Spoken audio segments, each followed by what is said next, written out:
सबसे पहले जो अफसोसनाक खबर है वो इस्माइल हानिया की शहादत की है। इस्माइल हानिया जो हैं वो एक फ़लस्तीनी लीडर हैं और हमास से इनका ताल्लुक़ था।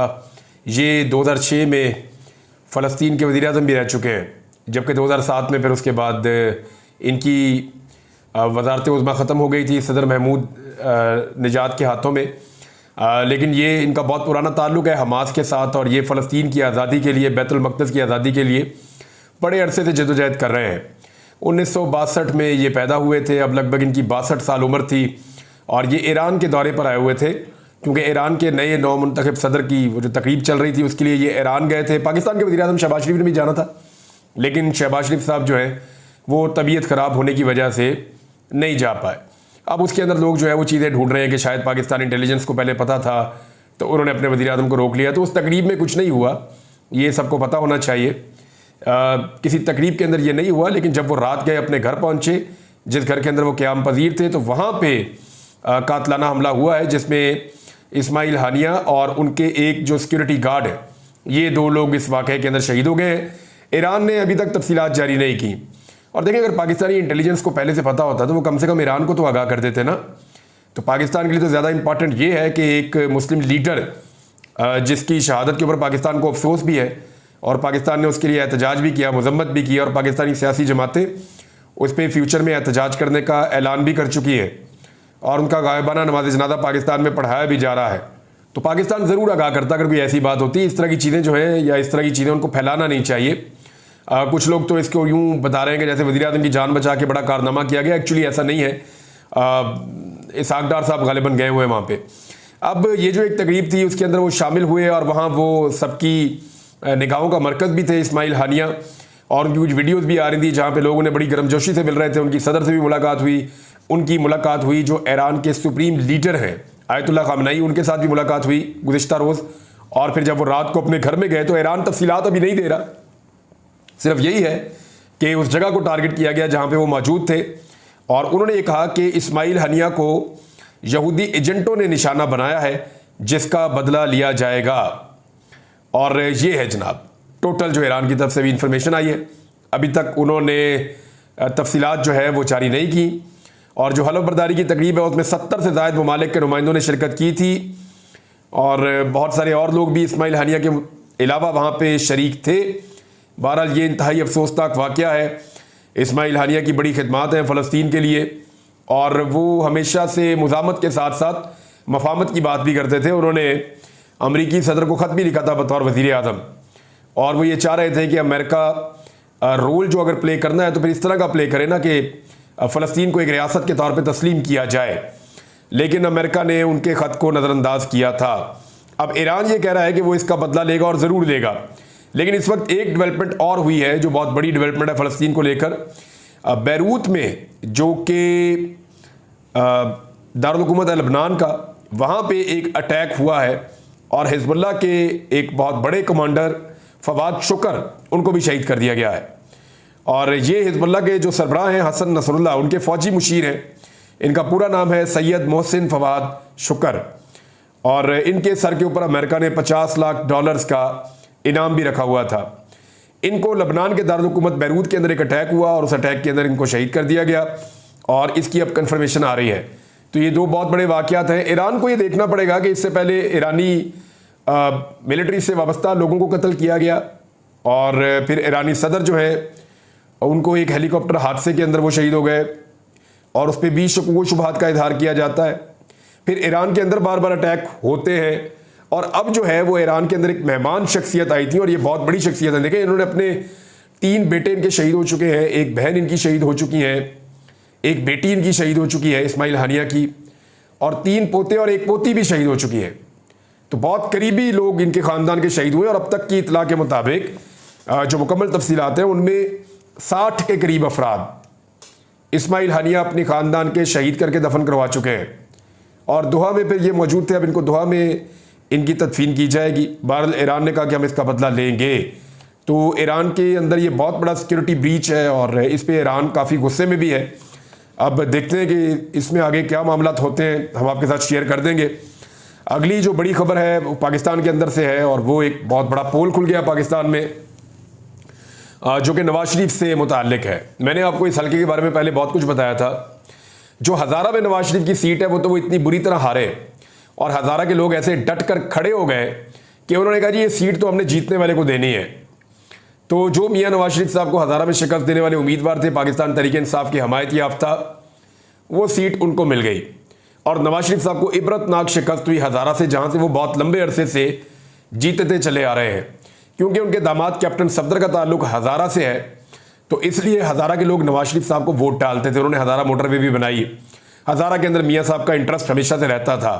तो हज़ारा डिवीज़न जो है वो खैबर पख्तूनख्वा में PMLN का सबसे मजबूत एरिया समझा जाता था, लेकिन वहाँ नवाज शरीफ साहब को बदतरीन शिकस्त हुई। लेकिन लाहौर में मियाँ नवाज शरीफ साहब की जो बदतरीन शिकस्त उसको कैसे जीत में बदला गया, इसके पोल बार बार खुलते हैं। अब एक नई तहकीकाती रिपोर्ट आई है और ये पत्तन की रिपोर्ट है, आलमी इदारा है। वो क्या बता रहा है इस हवाले से? पत्तन की रिपोर्ट ये कह रही है कैटेगोरिकली, बड़ा क्लियरली, कि नवाज शरीफ ने धांधली से कौमी असम्बली की सीट जीती है, जिस सीट पर वो कौमी असम्बली में इस वक्त मौजूद है। और लाहौर का हल्का है NA 130। इसमें पंजाब की इंतखाबी तारीख की बदतरीन धांधली बेनकाब हुई है। फार्म 45 में हारे हुए नवाज शरीफ को फार्म 47 में कैसे जितवाया गया? पत्तन की रिपोर्ट ने इंतखाबी नताइज पर बहुत बड़े बड़े सवालात खड़े कर दिए हैं। पत्तन ने अपनी तहकीकाती रिपोर्ट में अहम इंकशाफात किए हैं। रिपोर्ट में कहा गया कि नवाज शरीफ को जितवाने के लिए इंतखाबी अमले ने जाली फार्म 47 बनाए, जिससे जमा कराए गए फार्म 47 में गैर मामूली तदादात पैदा हो गए। यानी जो फार्म 47 बनाया गया नवाज शरीफ साहब की जीत के लिए, वो फार्म 45 की बुनियाद पे बनाया गया, लेकिन फार्म 45 के अंदर जो कुछ किया गया और फार्म 47 के अंदर जो कुछ किया गया, उसकी कहीं और मिसाल नहीं मिलती। मैं आपको कुछ चीज़ें बताता हूँ। नॉर्मली जो इलेक्शन के अंदर टर्न आउट रहता है वो 40-50% के पास रहता है। कम हो जाए तो 35%, ज़्यादा हो जाए तो 50 या 55%। इससे ऊपर पाकिस्तान में इलेक्शन का टर्न आउट होता नहीं है, इससे ज़्यादा लोग निकलते नहीं हैं। टर्न आउट का मतलब ये है कि एक हल्के का टर्न आउट ये होता है कि कितने लोग हैं टोटल वोटर। फर्ज करें एक हल्के में 3 लाख वोटर हैं। अगर 1.5 लाख वोटरों ने वोट डाला तो इसका मतलब है कि वहाँ पे जो टर्न आउट है वो 50% रहा। और अगर 1 लाख लोगों ने वोट डाला तो इसका मतलब है 33% वहाँ पे टर्न आउट रहा। तो ये टर्न आउट होता है। तो ऐसा मुमकिन नहीं है कि कहीं पे 80% तक टर्न आउट चला जाए, मुमकिन नहीं है, इतने वोट डाले नहीं जा सकते। तो रिपोर्ट के मुताबिक जो बाद में फार्म 45 जारी किए गए या जो गेम डाली गई, उसमें जो नवाज शरीफ साहब के हल्के में 90 से लेकर 102% तक टर्नआउट दिखाया गया। अच्छा, 90% टर्नआउट तो हो ही नहीं सकता। यानी कैसे मुमकिन है कि 2,70,000 लोग वोट डाल दें 3 लाख में से? मैं आपको मिसाल दे रहा हूं, इतने लोग तो वोट नहीं डाल सकते। यानी अगर एक पोलिंग स्टेशन के अंदर, बहुत सारे पोलिंग स्टेशन के बारे में बता रहे हैं, एक पोलिंग स्टेशन के अंदर टोटल वोट अगर 1,000 है, तो ये कैसे मुमकिन है कि 900 लोग वोट डाल दें? बल्कि 90% से लेके 102% तक भी वोट डले हैं। अब 102% कैसे हो सकते हैं? मिसाल के तौर पे एक पोलिंग स्टेशन के अंदर टोटल वोट हैं 1,000 और वहां जो वोट पड़े हैं वो है 1,020। क्या ये मुमकिन है कि 20 वोट ज्यादा पड़ जाए? ये तो तभी होगा ना जब आपने जुड़लू फेरा हो, आपने धांधली की हो। और एक और अजीब चीज ये है कि जहां पे यानी एक जो पोलिंग स्टेशन होता है, जब भी आप उसके अंदर जाते हैं तो आपको 2 पेपर दिए जाते हैं। मिसाल के तौर पे ये मेरे पास 2 पेपर है, ऐसे आपको 2 पेपर दिए जाते हैं। एक पेपर जो है वो कौमी असम्बली का होगा, एक जो होगा वो सूबाई असम्बली का होगा। तो आप 2 पेपर लेकर जाएंगे, ऐसे देखेंगे, स्टैंप उठाएंगे और एक पे मोहर लगाएंगे और फिर इसको फोल्ड कर लेंगे, फिर दूसरे पेपर पे मोहर लगाएंगे, फिर इसको फोल्ड कर लेंगे, फिर दोनों पेपर फोल्ड करके जाके आप डब्बे में डाल देंगे। ये आपने अपना वोट डाल दिया। ये है जी तरीका वोट डालने का। अब हुआ ये है कि एक तरह के वोट जो है, जो नवाज शरीफ साहब को पड़े कौमी असम्बली के फॉर्म 45 के ऊपर वोट पड़ रहे हैं 90% से लेके 102% तक। यानी अगर पोलिंग स्टेशन में 1000 वोट है तो 900 से लेके 1002 वोट, 1020 वोट तक नवाज शरीफ साहब को पड़ रहा है।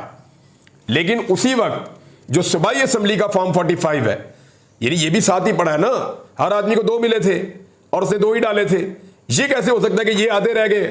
ये पढ़ रहे हैं जी 40%, यानी 400, 410, वो पढ़ रहे हैं 900, 900 से लेके 1020 तक। क्या ये पॉसिबल है कि 500, 600 बंदा जो है वो आए और दोनों वोट ले ले और एक डाल दे और एक जाया करके चला जाए या एक जेब में डाल के वापस ले जाए?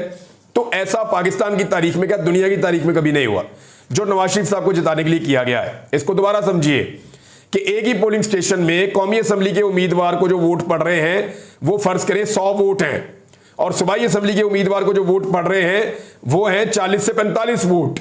ये फर्क ने पूरा का पूरा इलेक्शन जो है वो मशकूक बना दिया है। 82 पोलिंग स्टेशन पर कौमी असेंबली का टर्नआउट औसतन 86% रहा, यानी 82 पोलिंग स्टेशन है, 10 पोलिंग स्टेशन होना तो फैसला कुन मामला हो जाता है। 10 पोलिंग स्टेशन का रिजल्ट पूरा का पूरा नतीजा बदल देता है। लेकिन यहां 82 पोलिंग स्टेशन ऐसे हैं नवाज शरीफ के हल्के में, यास्मीन राशिद साहिबा के मुकाबले में वो इलेक्शन लड़ रहे थे, जहां कौमी असेंबली का टर्नआउट औसतन 86% रहा, एवरेज 86% वोट पड़ा है, जो मुमकिन ही नहीं है। और अजीब बात यह है कि उन्हीं पोलिंग स्टेशंस के ऊपर, यानी उन्हीं 82 पोलिंग स्टेशंस के ऊपर जो सूबाई असेंबली के उम्मीदवार हैं उनको जो वोट पड़े हैं वो बनते हैं 40%, यानी आधे वोट पड़ रहे हैं। जितने वोट कौमी असेंबली के उम्मीदवारों को ठप्पे लग रहे हैं उससे आधे ठप्पे सूबाई असेंबली के उम्मीदवारों को लग रहे हैं। कोई है समझ में आने वाली बात? मुमकिन ही नहीं है। दोनों सफ़े एक साथ मिलते हैं, दोनों सफ़े एक साथ डालते हैं, जेब में डाल के आप बाहर ले जा नहीं सकते, वहां पे अमला मौजूद होता है। इसकी सीसीटीवी फुटेज निकलवानी चाहिए। मैं आपको बताता हूं, अगर नवाज शरीफ के इस इलेक्शन की चोरी को पकड़ना है तो यास्मीन राशिद साहिबा के वकील को यह कहना पड़ेगा इलेक्शन कमीशन ऑफ पाकिस्तान को और इलेक्शन ट्रिब्यूनल को कि कुछ हो जाए, ये जो मेरे पोलिंग स्टेशंस थे, तमाम पोलिंग स्टेशंस की जो सीसीटीवी फुटेज है उसको फौरी तौर पर महफूज किया जाए। ज्यादातर वकला ने यह कहा है, कुछ वकला ने यह बात नहीं कही। तो मेरे ख्याल में सीसीटीवी फुटेज को अगर महफूज किया जाए तो यह धांधली बड़े आराम से बेनकाब हो सकती है। यानी दोनों उम्मीदवारों के वोटों में 78,000 से ज्यादा वोटों का फर्क है, यह बात है जी। और 69 पोलिंग स्टेशन के ऊपर यानी 78,000 वोट जो है वो कौमी असेंबली में ज्यादा पड़ गए और सूबाई असेंबली में कम पड़ गए। अब आप अंदाजा कीजिए कि इतनी बड़ी तादाद में लोग कैसे गलती कर सकते हैं, मुमकिन नहीं है। नवाज शरीफ साहब के लगभग 12,000 वोट बढ़ा दिए गए, यास्मीन राशिद साहिबा के 3,000 वोट कम कर दिए गए, और ये सिर्फ वो हैं जो फार्म 45 की 2 नंबरी है, बाकी 2 नंबरी अलग है। वो जब टोटल पता चलती है, जो मेरे सोर्सेज ने मुझे बताया था, उन्होंने कहा था 67,000 की लीड से यास्मीन राशिद साहिबा जीत रही थी, 60,000 से ज्यादा की लीड, और नवाज शरीफ साहब हार रहे थे। लेकिन नवाज शरीफ साहब की हार को जीत में तब्दील किया गया। रिपोर्ट यह कह रही है कि टर्नआउट में 40 से 45% का फर्क आ जाए, यह मुमकिन ही नहीं है, ऐसा हो ही नहीं सकता। नवाज शरीफ 166 जबकि पीटीआई की उम्मीदवार यास्मीन राशिद 208 फार्म 45 पर फाते थी। बाद में फार्म 47 पर नवाज शरीफ को यास्मीन राशिद पर बर्तरी दिखा दी गई।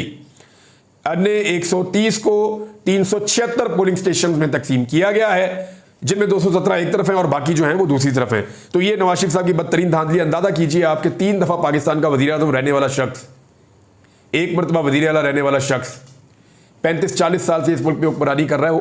इक्तदार की भूख भी कैसी चीज है कि एक ऐसी खातून जो कैंसर ज़दा है, एक ऐसी खातून जिन्होंने नवाज शरीफ का बहुत ख्याल रखा जब वो जेल में थे, जब वो बीमार हुए तो उनको अस्पताल में लाई, एक ऐसी खातून जिनके मियां नवाज शरीफ साहब पे और उनके खानदान पे एहसानात हैं, एक ऐसी खातून जो जेल के अंदर बंद है, नाकर्दा गुनाहों की सजा काट रही है, एक ऐसी खातून से बदतरीन शिकस्त खाने के बावजूद मियां नवाज शरीफ साहब ने हार नहीं तस्लीम की।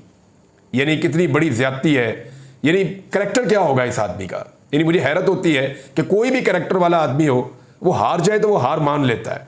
मियां नवाज शरीफ साहब ने करैक्टर नहीं दिखाया, हत्ता कि खुर्रम दस्तगीर साहब ने करैक्टर दिखा दिया, हत्ता कि ख्वाजा साद रफीक साहब ने अपना करैक्टर शो किया। हार गया वो, कोई बात नहीं, दोबारा लड़ूंगा इलेक्शन, फिर आएंगे दोबारा, पब्लिक के पास जाएंगे। ये है डेमोक्रेसी। लगता है मियां नवाज शरीफ साहब अपनी वो ट्रेनिंग ही नहीं भूली जो उनको ज़िया-उल हक साहब से मिली थी कि ज़बरदस्ती आओ, ताकत के साथ आकर बैठ जाओ, जबर के साथ बैठे रहो, फस्तायत दिखाते रहो, मुखालिफिन को कुचलते रहो, हर मुखालिफ आवाज़ को या तो खरीद लो या हर मुखालिफ आवाज़ को कुचल दो। ये मियां नवाज शरीफ साहब ने सीखा था अपनी सियासी पैदाइश में और अब तक वो यही करते चले आ रहे हैं। कितनी ज्यादती की और कितनी बेइज्जती की बात है कि पाकिस्तान का 3 मरतबा वज़ीर आज़म रहने वाला शख्स एक खातून से हार गया और हार नहीं मान रहा। कितनी ज्यादती है। और उनको जेल में बंद किया हुआ है सिर्फ इस ख्वाहिश के ऊपर कि ये बाहर आएगी तो मेरी सीट छीन लेगी। मियां साहब, सीट जो है ना वो आपकी छिन चुकी है। जिस दिन ये मामला अदालत में गया आप फारग हैं, क्योंकि आप कुछ भी कर ले, जिस तरह की आपको बदतरीन शिकस्त हुई है, इलेक्शन कमीशन ने आपको जिताया भी इस अंदाज में है। जिनके ऊपर आप इन्हिसार कर रहे थे ना, उन्होंने आपको इस गंदे तरीके से जिताया है कि आपकी जीत कभी भी हार में बदल सकती है और ये सब कुछ एक्सपोज हो जाएगा। और जब आप बाद में एक्सपोज होंगे तो फिर आपके पास पछताने के अलावा कोई और रास्ता नहीं होगा। इज्जत का रास्ता यही था मियाँ साहब, जो आप बार बार शेर सुनाते होते थे कि जीना अगर जिल्लत से हो तो मरना अच्छा। यानी अगर इतनी जिल्लत वाली जीत मिल रही है तो इससे बेहतर है कि आप हार तस्लीम कर लेते और इज्जत के साथ हार जाते। लेकिन मियाँ साहब लगता नहीं कि आपने कुछ सीखा है। नाज़रीन, रऊफ हसन साहब को एक और मुकदमे में गिरफ्तार कर लिया गया है। वो अपनी जमानत के लिए आए थे, लेकिन एक अजीबोगरीब मुकदमा डाल दिया गया। पाकिस्तान तहरीक इंसाफ के वकला के मुताबिक 3 लाख रुपया रऊफ हसन साहब ने दिया जी अहमद जंजुआ साहब को। अहमद जंजुआ साहब Pakistan Tehreek Insaf international social media के वो कोऑर्डिनेटर हैं।